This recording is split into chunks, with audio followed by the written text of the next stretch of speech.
Hey everyone, just dropping in a little bit of a bonus episode for those that might be interested.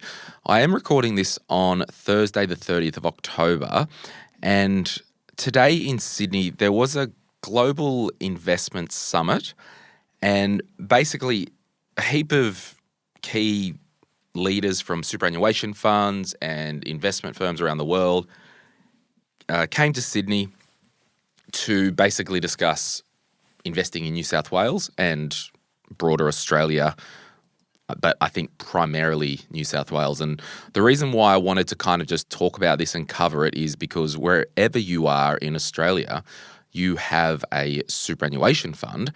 And if your fund is investing in New South Wales, well, you will still have exposure to that. You'll hear in this chat, it's just a brief little bonus episode, two parts of it.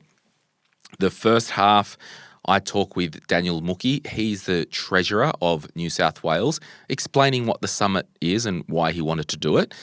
And then we'll have a break and then we'll come back, and I'm joined by Jessica Brady, who actually went to the chat today, Thursday afternoon in Sydney at the Opera House, and she basically was in the media session with Kevin Rudd and Daniel Mookhey, and they did a fireside chat. So we'll get into it.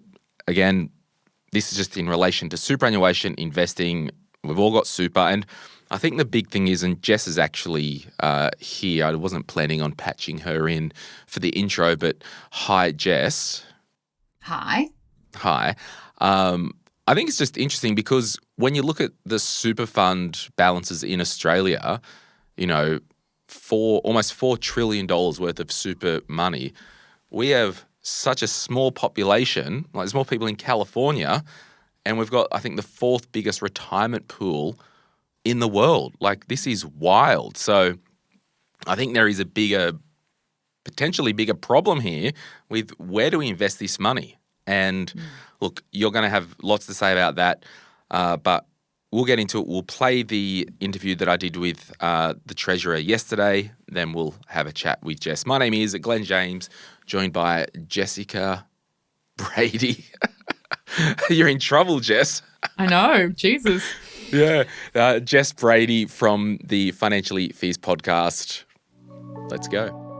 Before we get into it, this show is general advice only, and I've got a license to provide that advice. Full details can be found in the show notes. I'm a former financial advisor. Now I do the Money, Money, Money podcast. If you're a regular here, we call it M3, and we do a podcast called Retire Right. I've got a book, The Quick Start Guide to Investing, is available wherever good books are sold. There's a link in the show notes if you want to turn up your investing to 11, or if you're just getting started. Let's get into it. Thank you so much for being here today. Daniel Mookhey, thank you so much for joining me on Money, Money, Money today. Thank you for having me on. Hey, I think we'll start with the Superannuation Summit just to set the scene for our listeners. What happened at the start of the year in the US, and then we can chat about what you're doing in Sydney. Well, at the start of the year, Kevin Rudd, the former Prime Minister and the current Australian ambassador to the US, convened a summit in New York and in Washington in which he brought the leadership of our biggest superannuation funds to America to really engage with the world's deepest capital market and to begin telling this amazing story about how a nation of 27 million people have managed to save $4.5 trillion, and in about 10 years' time, just through our superannuation system alone, we're going to have $12.5 trillion ready to invest both domestically and internationally. And I had the opportunity to speak to Kevin a bit before that. And when he was telling me that he was doing this, he said that there was a real appetite for a lot of American financial institutions to start thinking more strategically about how they organise in the Asia-Pacific. And he said that they're all looking at Sydney.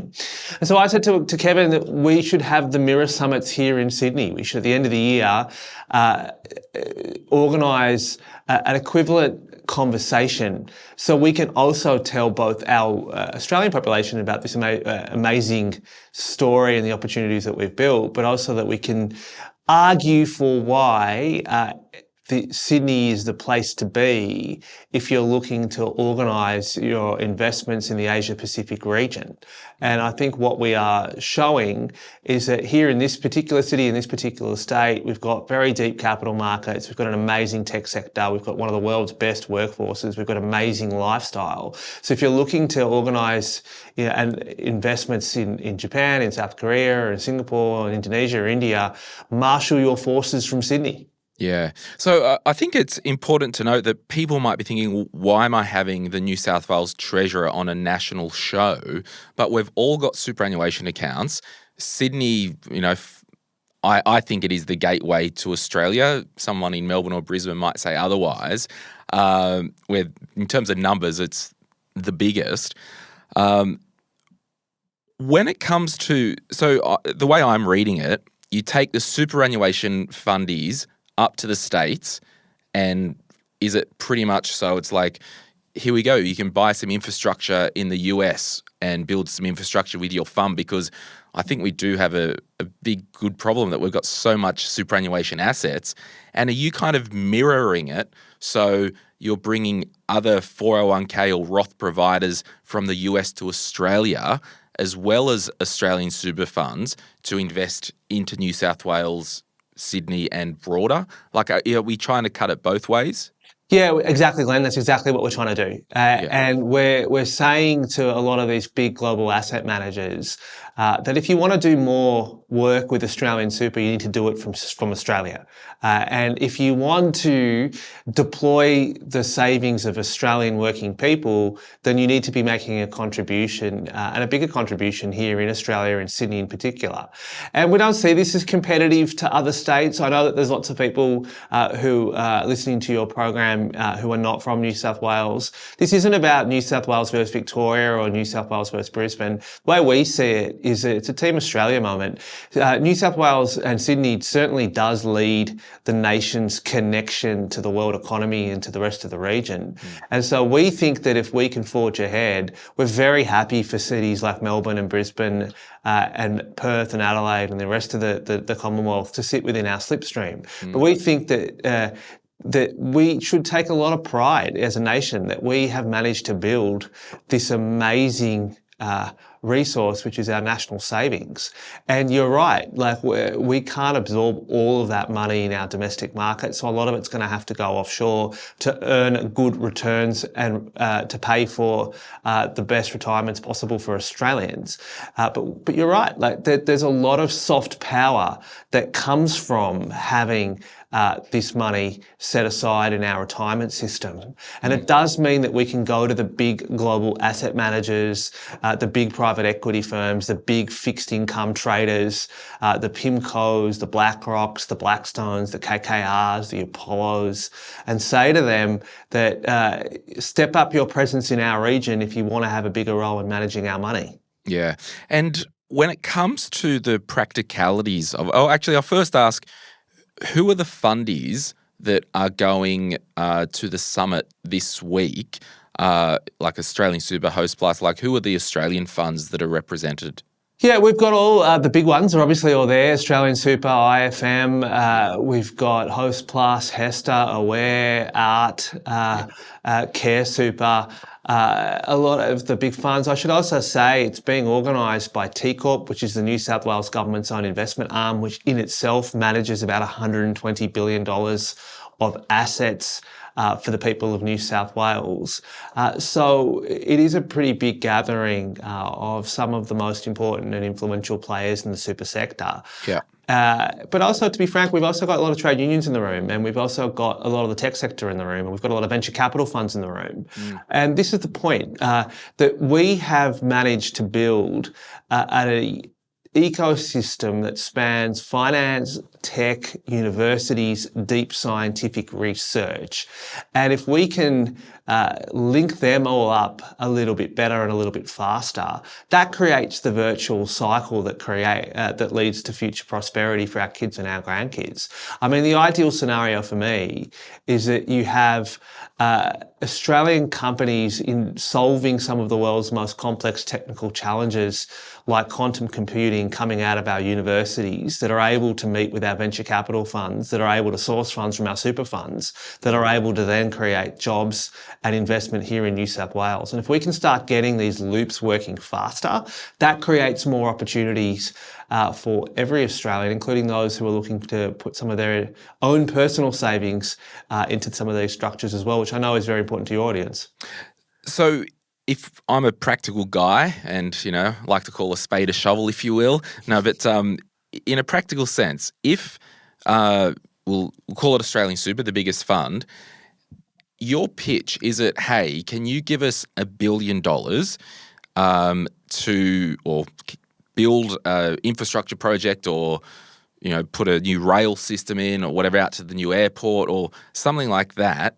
You build the infrastructure and the Australian or the New South Wales government will lease it off you for 100 years. How does that work for actual member capital within a fund? Yeah, I mean, a lot of that already takes place. We actually have a lot of of New South Wales government assets that are either co-owned with super funds or have previously been owned by the New South Wales government that are now owned by super funds. We think a lot of that type of investment has probably peaked.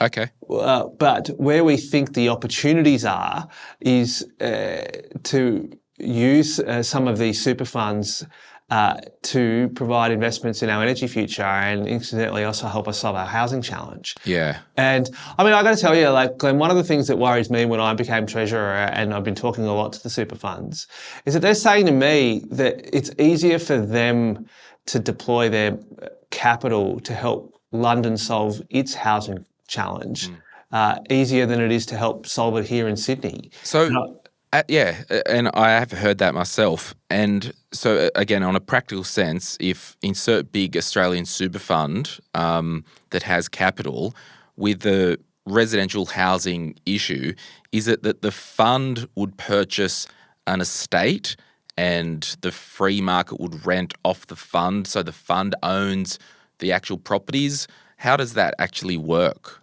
Glenn, there's a bit of an all of the above answer Right. to your question there, which is right now you've got Australian super funds that are either providing private credit loans through their asset managers to people who are looking to build housing. You've also got a whole bunch of super funds that are providing the financing through their equity stakes to build projects. But the opportunities that the super funds tell me that they're searching for is actually a lot more in the build to rent sector, where they're saying that we actually want to hold these assets long term. We would prefer, we think they're really good inflation protected assets. We think we can introduce this build to rent product that people know in markets like London and in Berlin and in Geneva and Vienna and San Francisco and New York. They think there's a role to play here in adding that to the Australian housing mix. And they're telling me that's one of the more exciting of what they would describe as their investment frontiers.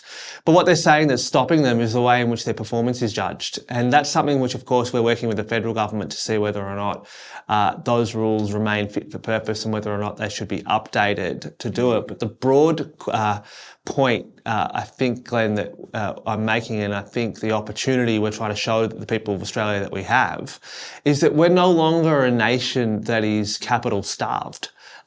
We for the most part of Australian history, we've had to go offshore to raise the money we need to build our economy and to build houses for people. A lot of that problem now is that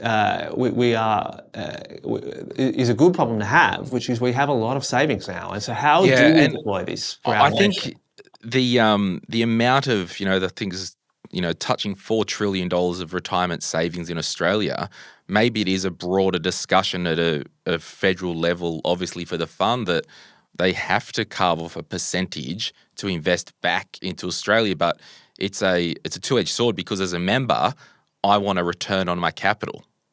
Yeah, but see, again, Glenn, you're dead right in that this is a public policy question that is looming. Yeah. But to be honest with you, like most Australian super are well and truly deploying in the domestic market. There's no shortage of it. The issue is, of course, is that for them to continue to do so would effectively require Australian super to own everything that effectively moves.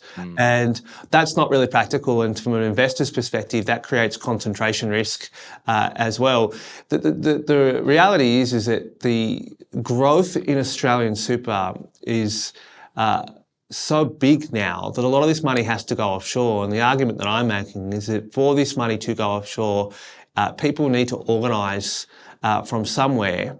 They should do it here in Sydney, and we should be setting a pretty high standard to say that if you want to manage Australian super money, if you happen to be a global asset manager, you can't do it from just New York and London. You've got to have a pretty strong presence here too, and that's the point we're wanting to make through this summit.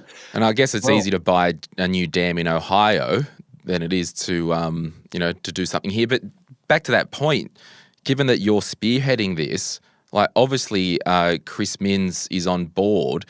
Now, do you have to now go to your, like in principle, to your local governments and say, you guys need to, and I know that they are working on it more so, like just get out of the way and let us build. Yeah, as someone once said, drill, baby, drill.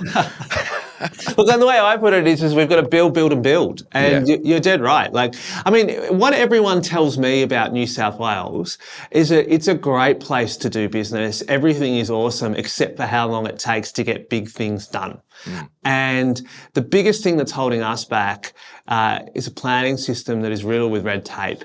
And that means, for example, if you're talking about housing, for every additional 1,000 people that join New South Wales, we only build 6 additional houses. If you happen to be in Victoria, for every additional 1,000 people who join Victoria, they build about 8. And in Queensland, their numbers are 9. So we think that this is holding the state back. We think it's holding the nation back. It's also incidentally the reasons why we are on the verge of passing the biggest shake-up to New South Wales planning laws in more than 5 decades. I think next time we talk, Glenn, we would have hopefully have had that law go through Parliament. And that's another way of saying to everybody who's wanting to help us solve a housing challenge and a housing crisis and build a clean, green and affordable power system, that this is a state that has a lot going for it. And one of the things that is going for it is that we recognise when we have a problem and we try to fix it. Look, lots to talk about. We do have such a huge pot of money in Australia. I think the money needs to hopefully have a win-win. Before we go, at the time of recording, what is it, the 29th of October, did you have a sleepless night last night? Talk to me about Tomago. Where are we at there with Tomago Aluminium? Yeah, I mean, look, we've been in conversations with the owners of Tomago now for a while. And we'll continue to stay in conversations with them too. You're dead right in saying that their announcement that they're beginning consultation with their workforce about closing, which came out yesterday, is certainly worrying news. It is creating anxiety in the New South Wales government, but we're also realistic about it. We think the Hunter has a really bright future. Every time I'm in the Hunter and and all our Hunter MPs know this full well, that it's an exciting place. It has had to reinvent itself in the wake of the steel closures in the 1990s and has done a great job. It's home to one of the more exciting medical research parts of the state. It's open to incredibly advanced manufacturing. We think the future of the Hunter is bright. But when it comes to Tomago, we're interested in providing investment, not just assistance. And so the principle that is guiding us is we obviously want to know what is the owner's long-term plans. And we are talking with and about some of the biggest companies in the world. Ultimately, no government can be more committed to a business than its own owners. So we'll continue to have conversations with them as we ensure that our engagement levels remain high, but we obviously have to prepare for every scenario. And we do think that the Hunter is a really rich, diversified, growing economy. We think it will stay that way, but we obviously recognise the challenges that would be posed should the owners of Tomago decide not to continue on with that enterprise. Yeah, and the only reason I answer this, I actually live in Newcastle. I can almost see it from my balcony over the Hunter River, and my cousin worked there, and he texted me last night. And I think the difference with this one is we need aluminium for almost everything, and it's not as if it's a big, dirty coal plant that, let it die. And it, sure, we can have investment, but the business needs to stand up on its own. And obviously the power issue has potentially bitten hard. Yeah, it's complex. And obviously the other part that we haven't mentioned is we are working closely with the federal government on this as well, that I know are managing this across the nation. You're right to say Tomago is a far more complicated proposition than what we've seen in the other states when it comes to energy-intensive smelting as well. So we recognise the complexity of it as well. But you're right to say, Glenn, that this is a challenge that we have to work through constructively in partnership with the workers, in partnership with the community as well, come what may. Yeah, love it. Well, we'll let you go. Thank you so much for your time. I'm sending one of my co-hosts, Jess Brady, down to the summit on Friday or Thursday, tomorrow. I couldn't get down, but I'll get her on and she can give me the tea from your session with Kevin. Yeah, it's a pleasure, Glenn, and I'm looking forward to coming back onto your program and talking to you more. Thanks, mate. See you soon. Thank you. If you're after personal financial advice, don't get it from a podcast. But if you want guidance tailored to your situation, head to moneypodcast.com.au and click Get Help.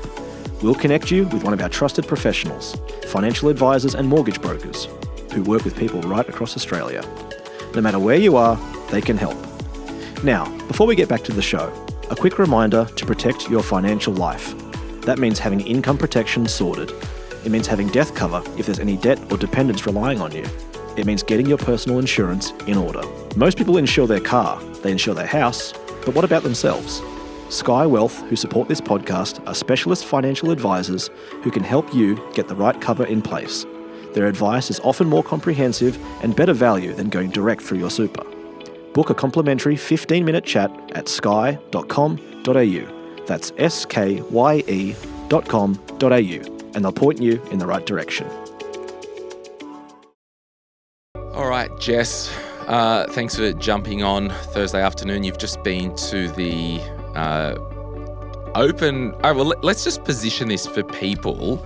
And yes, I am in high vis because I'm renovating upstairs. I'm like, are you in a Halloween outfit? Like, what is going on? You're in high vis. It's throwing me. Yeah, I've got a new podcast called FIFO Finance where we help people finance Rangers and jet skis. But look, how it went down a few weeks ago, I got a call, actually when I was in London, but irrelevant, just I remember when things happen, from the New South Wales Treasurer's office. And they're like, hey, Glenn, we're doing a superannuation investment summit in Sydney, like they were doing at the start of the year in Washington, bringing all the fundies together and all that. She said, we've got some limited press spots if you wanted to come along to a couple of the open door sessions. And I'm like, yep, sounds good. Anyway, long story short, I'm busy renovating here and I just couldn't get down to Sydney. So I asked you, Jess, if you wanted to go down and sit in on the fireside chat with Daniel Mookhey and Kevin Rudd. So that's kind of how it came about. And Jess and I actually have not talked since she's been in there. So she's telling me as a person, not as a podcaster. So how was it? You said it was a bit weird, or? Yeah. I mean, I think because we, the media, I'm now part of the media were allowed in the morning for only 15 minutes, and then they had closed sessions all day, and then the media were invited back in the afternoon. I wasn't going to go there for a 15-minute session, so I didn't go in the morning. So perhaps that was where I would have got maybe a better framing of what the day was about, because there was just a couple of things that I was like, what is this chat even about? I think I've gotten to the crux of it, but it could also be because I missed the intro in the morning. But yeah, they're obviously trying to make New South Wales / Sydney like the finance hub of Australia, and so there's a lot of conversation about that. But yeah, it was an interesting vibe in the room. Mm. So how did it go down? Like, how many journalists in the room watching the fireside chat? I mean, do you include me? Yeah. I think that there probably wasn't as many as I was expecting. There was maybe a handful, like less than 10, definitely, like 5 to 10. Were there any other non-traditional people like you? I don't think so. Like I met people from the people that I did meet, and I'm pretty sure I met almost all of them. They were from, the really big trade media publications, ABC. I met someone from ABC. I didn't meet anyone that has a podcast. So whatever you've done, Glenn, to get on the bright side of New South Wales government to get an invite, well done you. Yeah. So it was just Kevin Rudd and Daniel Mookhey doing the chat? Correct, yeah. Yeah. What was your impression of the chat? Is K. Rudd, because he had the summit in Washington where he's kind of corralled super funds from Australia, and I think they've obviously said to, America, hey, we've got $4 trillion worth of money down on the island. Do you want to build a bridge in Ohio or a dam in Nevada? Like, I think that was I think he's trying to do the reverse, and he kind of said it was kind of both ways when I chatted to him. But what were some of the things they talked about? Yeah, I mean, without listening to the conversation that you had with Daniel, the main themes were exactly that. Like, yes, we seem like this obscure far island in the middle of nowhere and a tiny little population, and so perhaps on a global stage don't get the attention that other big nations, the population of the US is absolutely huge. But you're right, what they were talking about is, how does a nation with a population of only 27 million have such a huge amount saved in superannuation? So that the ability to be able to, get superannuation funds and infrastructure funds and, investment funds to be taken a bit more seriously on a global stage, because there's a lot of money that is coming, that is within Australia. And he's trying to say, this is a huge opportunity. But simultaneously, what they were talking a lot about is making Sydney this sort of Indo-APAC finance hub. And so obviously the New South Wales Premier is really keen to do that. And so they were talking about how does that go both ways. And there was some really interesting conversations around why he thinks it will work and he was pretty transparent about like what some of the challenges are about making Sydney that hub that they're looking for. But yeah, I think, what Kevin Rudd was trying to, pitch, or what he is talking about in that Washington Global Summit is like, we don't do a very good job of, I think he called it peacocking. We aren't the type of people that kind of, are perhaps as bold and brazen in how we come across. But actually, as a nation, we have a lot of money. You should take us a bit more seriously. And that's the whole thing, Jess. Like, I don't think most garden variety pedestrian people out there realise the significance of the Australian superannuation pool per capita. And not only that, it's what it is going to be. I think what he said was, at the moment, it's something like $500 billion of Australian superannuation pool is invested in the US. And that is apparently, according to the US, likely to increase to 1.5 trillion by 2035. Right. So gosh. It is a huge opportunity actually for the US to, look at, okay, well, what, the Australians are investing in us. What are they investing in? So yeah, it's interesting. It was just a weird chat to try to smush those two things together, being, we have this global, this very large national savings pool or retirement savings, and, all the opportunity that sits with that. And simultaneously, this weird conversation about making making Sydney this sort of hub. And I don't know whether there's, reading between the lines, like, you scratch my back, I scratch yours. I don't know if that's sort of what's coming. Well, that's kind of what, and I probably, if everyone knows me enough by now, I forget to prep sometimes. I probably should have shown you the 15-minute chat that I had with him before we jumped on. And in fact, Jess and I really only talked about her going along to this thing 2 days ago via text message, so we actually haven't chatted. But yeah, because I think what he was trying to do was like, can we get US money into Sydney? Can we get super money into Sydney and New South Wales? Can we also get some of the super money back up to the States? But my whole thing with him was like, it's all well and good to say that we've got these super funds that have heaps of money, and I kind of think it's a public policy discussion where maybe we need to mandate a fund like a big, your top 5-10 funds has to have a 5% allocation to housing or something like that. But then I said to Daniel in the chat, I'm like, it's all well and good you're saying that it's easier to build a townhouse in London with super money than it is in New South Wales. I'm like, you're the freaking government. Get Chris and the planning minister, I think it's Yasmin, get them to get onto the state and the councils to get out of the freaking way and let the money flow. Yeah, and so this is where it became really perplexing for me. I think not having the context and not seeing the sessions earlier in the day, it was kind of hard to understand some of the things that they were talking about because, what they were also talking about was a lot around, innovation and entrepreneurship and getting that next unicorn to come from Australia and AI and all. But most of the big funds, Jess, they've already put money in Blackbird Ventures and funded Canva and funded all these success stories. So it's nothing new. Yeah, no, but and Kevin Rudd's point, I haven't really sat and listened live to many politicians, to be honest, but I have to say, having listened to the two of them, how they can answer in a way that is right for them, like that is such an art. I was like, wow, these people are good. If you need a masterclass in that, go and watch Kevin Rudd speak.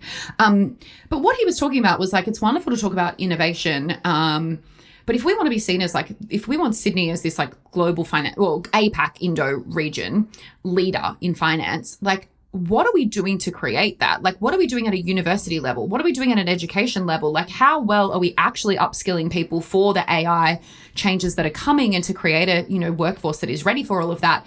And it was this really jarring conversation because on one hand, we're talking about money flowing out globally, but, wanting to kind of bring expertise in. And I was just thinking in my head, I'm like, we don't even teach money at school. You want us to be these fintech leaders globally and be really respected and then have this huge hub here. But sure, we might have great universities and the like.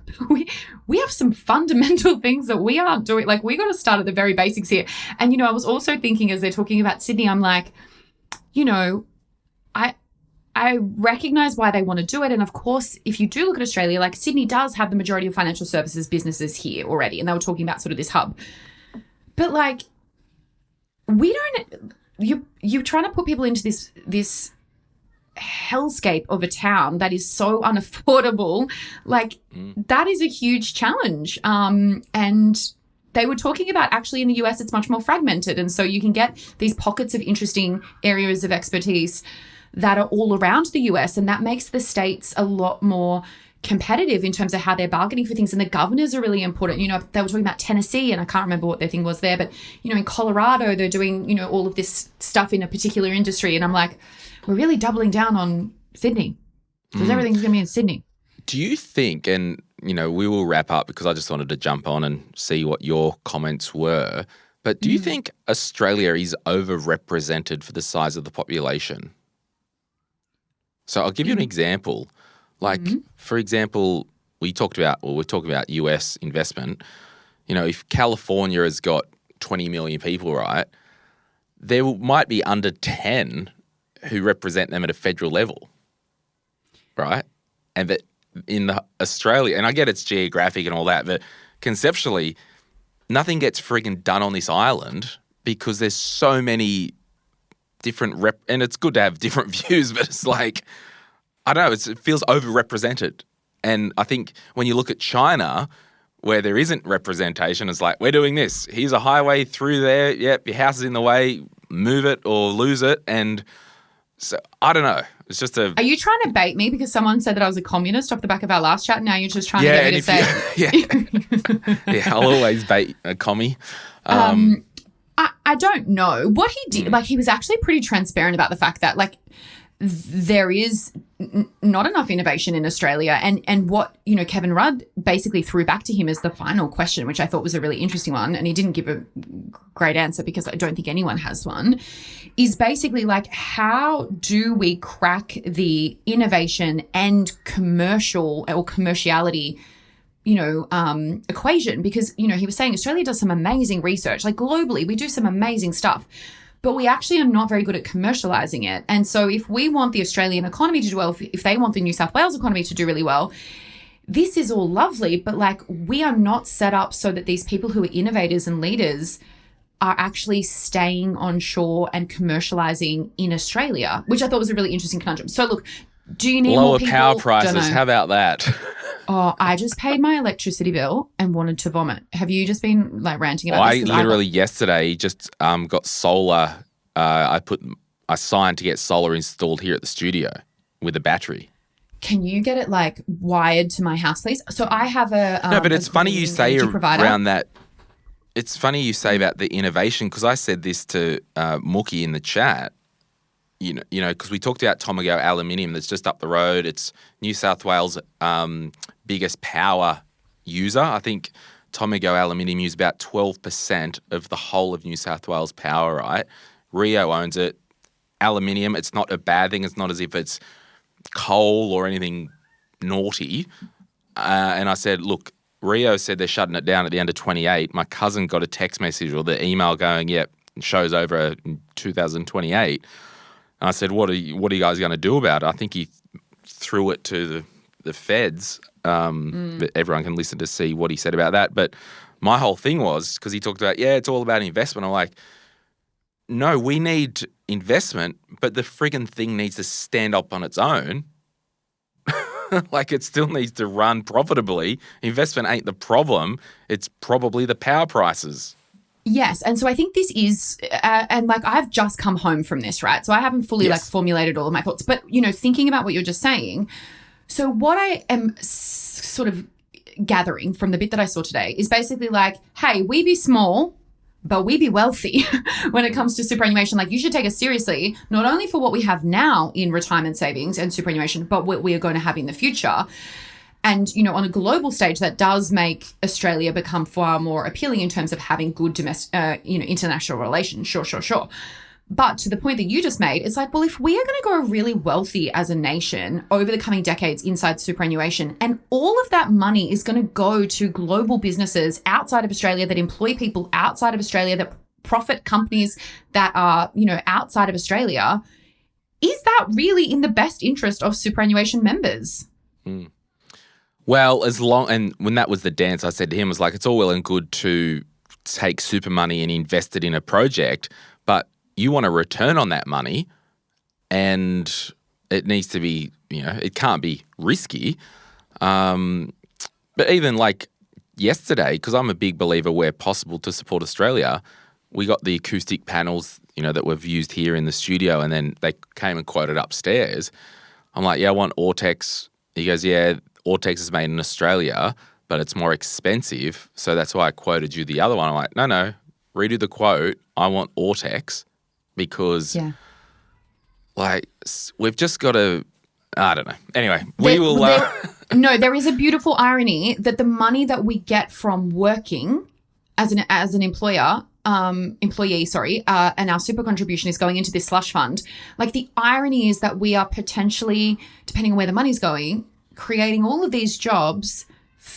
And maybe at the detriment of Australian jobs. And, I just think it's really interesting that superannuation is from our income, and we are potentially going to have this problem where we are simultaneously reducing the economic interest and jobs of Australians. Am I making any sense? Because I'm still formulating. Yeah, it kind of is. It just reminds me about when everyone bitches and moans about, all the big four banks made $7-8 billion of profit or whatever, insert number here. It's like, don't whinge too loudly because your super fund just got lifted 3% because of that. I think we can still whinge about that one. God, they make a lot of money. Yeah, but you own the bastards. Everyone owns these big banks. Everyone in their super funds. And they pay a shitload to them simultaneously through their mortgage and their, credit cards, etc. Anyway, so it's a complex system.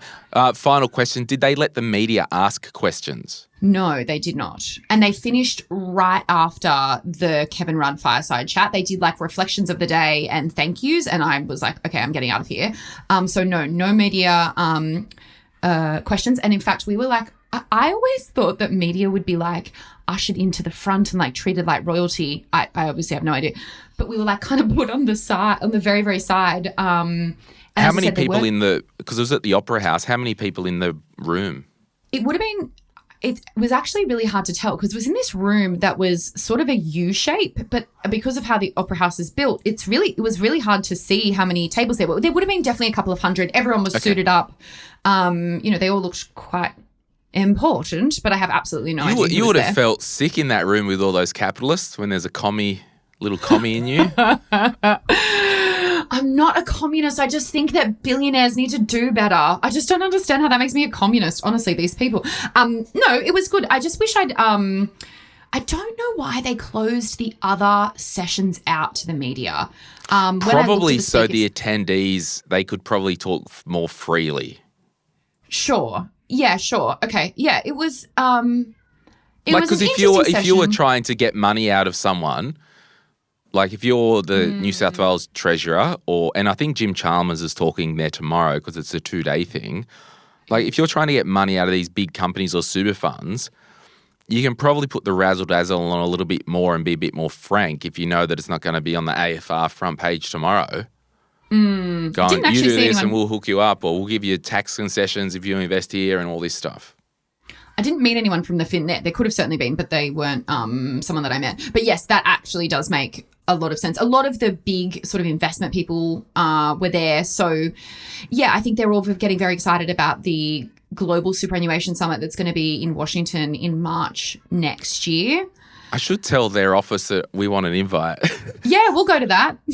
I'll go. Oh, funny. So look, it was interesting. It was just a giant mashup of really different, seemingly like disparate ideas. But now I kind of am thinking more about it. I'm like, oh, they want us to give them their super money. But I think simultaneously we want to be like, oh, yo, build your head office for APAC in Sydney. I think that's the dance that they were doing. Also, I'm not a journalist anyway, so I hope that was helpful. No. And thanks for sending me. No, my pleasure. Did your name tag say Jessica Brady? I didn't even get a name tag. Oh. I know. Well. And everyone's just said media, but I didn't even get one of those because they were handing them out at that 15-minute morning session, which I didn't go to. Yeah. But I did get 2 free little bits of sandwich, and I did get some still water from a bottle. Nice. I've made it. We're just disclosing that Jess has received sandwiches and water bottles from the New South Wales Labor government. I have to put it on the gifts register. Compromised, Jess. All right, take off. I'm going to go and finish and paint some upstairs. You can listen to Jess on the Financially Fierce podcast. Sometimes she drops in and spews her communist propaganda here on the main show. We'll see you soon. Thanks so much, Jess. Thank you. Any advice is general financial advice only, which does not take into account your objectives, financial situation, or needs. Because of that, you should consider if the advice is appropriate to you and your needs before acting on the information. If you do choose to buy a financial product, read the Product Disclosure Statement, PDS, and Target Market Determination, TMD, and obtain appropriate financial advice tailored to your needs. Simo Interactive Pty Ltd, the publisher of this podcast, and Glen James are authorised representatives of Money Sherpa Pty Ltd, which holds financial services licence 451289. Opinions or comments from any guests on the podcast are theirs and not those of the host or the publisher or their respective licence holders.